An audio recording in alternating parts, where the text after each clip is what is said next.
아니면 재생산할 수 있는 그런 시설이 지금 설비되고 있는 중이기 때문에 앞으로 중국이 그 영향력에 있어서 영원하다고 볼 수는 없는 거죠.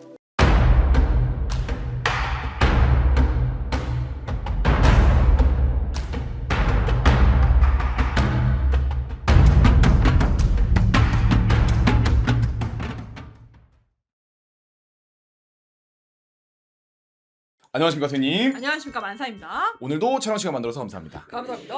사실 선생님께서 굉장히 중요성을 강조한 광물이 있죠.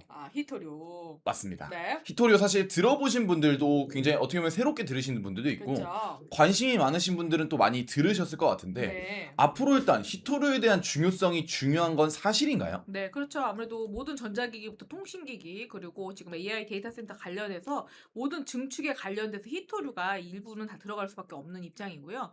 일단은 그 전기, 금속 관련 모든 곳에 다 들어가고, 이제 중요한 건 중국과의 관계나 아니면 중국이 그 완전히 고급 히토류는 중국하고 상관이 없지만, 그래도 중저가의 그 히토류는 또 중국에서 또 장악하고 있는 상태이기 때문에 히토류를 수급하고 또 이렇게 공급하는 입장에서는 굉장히 중요하게 부각이 되고 있습니다.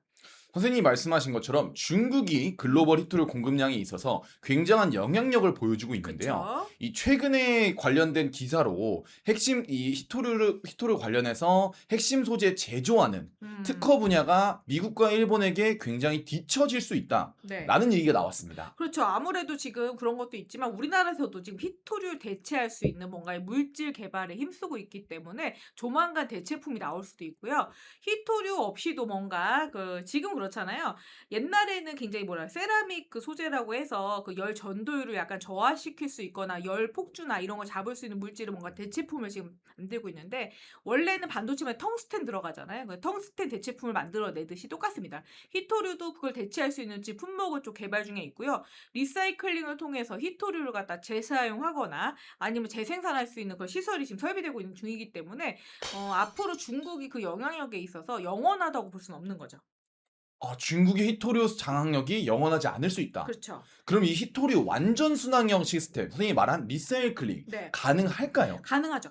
왜냐하면 지금 그 플라스틱 제품으로, 그죠? 나프타 관련해서 그걸 갖다가 다시 해서 석유를 만들 수 있는 그 기술도 있고요. 아니면은 그 생물을 통해서 석유를 만들 수 있는 기술도 나온 상태에서 못 만든다고 할 수는 없죠. 그래서 아마 일본하고 우리나라하고 지금 에이펙 때 그 일본을 방문했을 때 리사이클링 관련 그 히토류를 관련해서 재사용하는 것에 대한 논의가 조금 있었을 거고요. 그리고 중요한 거는 리사이클링이 원자력뿐만이 아니라 여러 가지 리사이클링을 통해서 다시 만들 수 있는 것이 많습니다, 사실은. 그래서 자원 재활용의 의미도 있고요. 환경 보호 입장에서 굉장히 좋다고 봅니다. 사실 첨단 산업에서 소금이라고 불리는 히토류인데요. 네. 그러면 한국에도 사실 이 히토류가 매장이 되어는 있어요. 네. 근데 그걸 발굴하는 과정에 비용이 많이 든다고 그렇죠. 하거든요. 아무래도 가성비를 따지겠죠. 근데 리사이클링 비용이 더 저렴하다면, 그죠? 그래서 첨단 소재가 우리나라에 많죠. 첨단 제품도 많고요. 그 반도체가 특히 예를 들어서 그렇다고 치면 리사이클링 못한다는 보장은 없는 거죠. 그래서 리사이클링을 해서 충분히 새 것처럼 만들 수도 있는 기술이 지금 발달해 있다고 봅니다. 어, 음, 그렇게 된다라고 하면 사실 앞으로 대한민국이 히토류를 수입해오지 않고 네. 내부적으로 생산을 해서 사용할 수 있는 인프라 구축까지 이어질 수 있을까요? 그렇죠. 지금 현재 가공 같은 걸 보면은 우리나라가 기술 개발만 되면은 뭐든지 만들어낼 수 있는 국가로 제가 이미 말씀드렸습니다. 그래서 원래는 백금류, 그러니까 백금류의 그 히토류가 가장 희귀하고 가장 비쌉니다. 고부가 가치 상품인데 지금 중국에서 생산하는 제품 자체는 완전 고가는 아닙니다. 그래서 약간 대중화된 상품을 갖다가 히토류를 통해서 중국 거를 통해서 지금 만들고 있는데, 전체적으로 봤을 때 미국이나 일본에서 개발할 가능성도 높고요. 특히 우리나라에서 대체품 많이 만들어낼 가능성도 높습니다. 리사이클링에 관련해서 특허를 미국과 일본이 만들어낼 수 있고 네. 마찬가지로 한국도 뒤따라갈 수 있다라는 거네요. 그리고 지금 약품부터 시작해서 모든 제품이 우리나라에서 대체품을 만들고 있는 상태입니다. 그래서 중국산에 의해서 뭔가가 첨가된 제품이 없다고 할 수 없거든요. 있거든요. 중국이 항상 실패를 하는 이유가 잘 나가다가 대체품을 잘못 섞거나 약간 부실된 불량된 제품을 섞어서 저가로 만드는 게 조금 특징입니다. 전체적인 기술 개발에서 끊임없이 가는 것이 아니라 처음에는 공급에서 본인들이 그 독점을 하게 저가로 때리다가 나중에 독점하게 되면은 그 품질이 굉장히 떨어지는 경우가 많아요.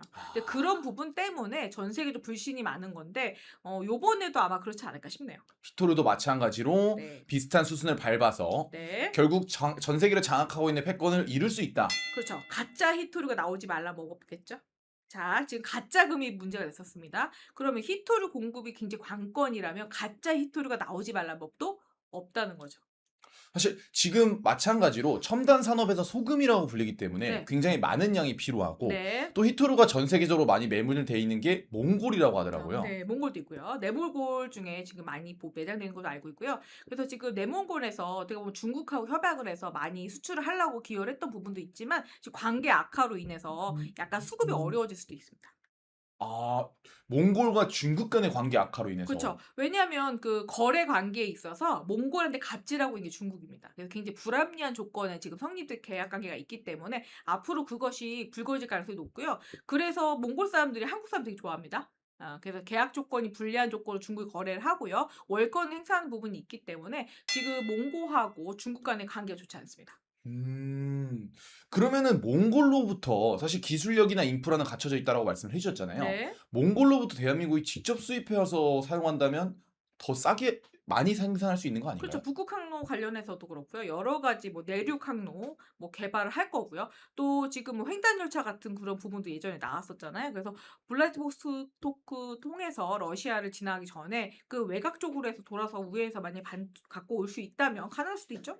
아, 네. 그렇게 된다라고 하면 더 이상 이 히토류 문제, 사실 외교적인 갈등이 나올 때마다 히토류 문제가 논의가 되거든요. 네네. 그런 문제점 없이 외교를 진행할 수 있다라는 건가요? 네, 그리고 충분히 가능성이 있는 게 지금 내몽골 쪽에 그 사막화를 갖다가 사막화된 땅을 갖다가 우리나라에서 지금 뭐 우림 그러니까는 뭐 산림으로 바꾸는 작업이 성공을 했기 때문에 굉장히 신뢰도가 높습니다. 전 세계에서 유일무이하게 성공한 작업이고요. 남아프리카나 아프리카 쪽도 우리나라가 산림화에 성공했기 때문에 그런 부분 되게 높이 사는 것도 있고요. 그리고 인성적으로 봤을 때 굉장히 신뢰감이 높은 민족이긴 합니다. 우리나라 민족이. 그래서 몽골 쪽에서 만약에 협약을 하거나 몽골 쪽에서 만약에 전체적인 그 생필품류부터 시작해서 가전제품이 다 한국 제품입니다. 현재. 그래서 우리나라 협약할 가능성이 높습니다. 아, 좋습니다.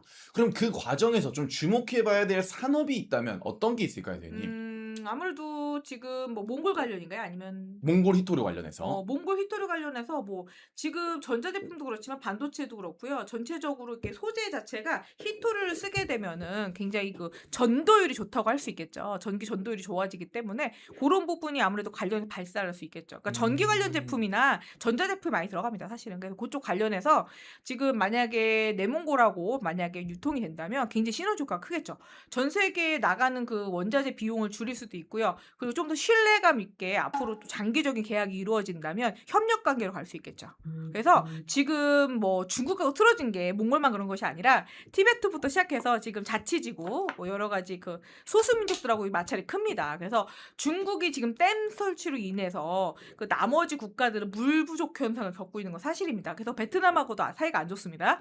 그래서 여러 가지 문제점으로 봤을 때 우리나라가 중립외교를 통해서 중국이 지배해서 불만이 있던 나라를 품게 된다면 굉장히 시너지가 클 것으로 예상이 됩니다. 좋습니다. 네. 이렇게 해서 히토류의 전망 그리고 앞으로의 중요성에 대해서 한번 알아봤고요. 네. 추가로 또 궁금하신 점이 있다고 하면 댓글 남겨주시면 감사하도록 하겠습니다. 네. 그럼 오늘도 세미영검하고 좋은 정보 감사합니다. 감사합니다.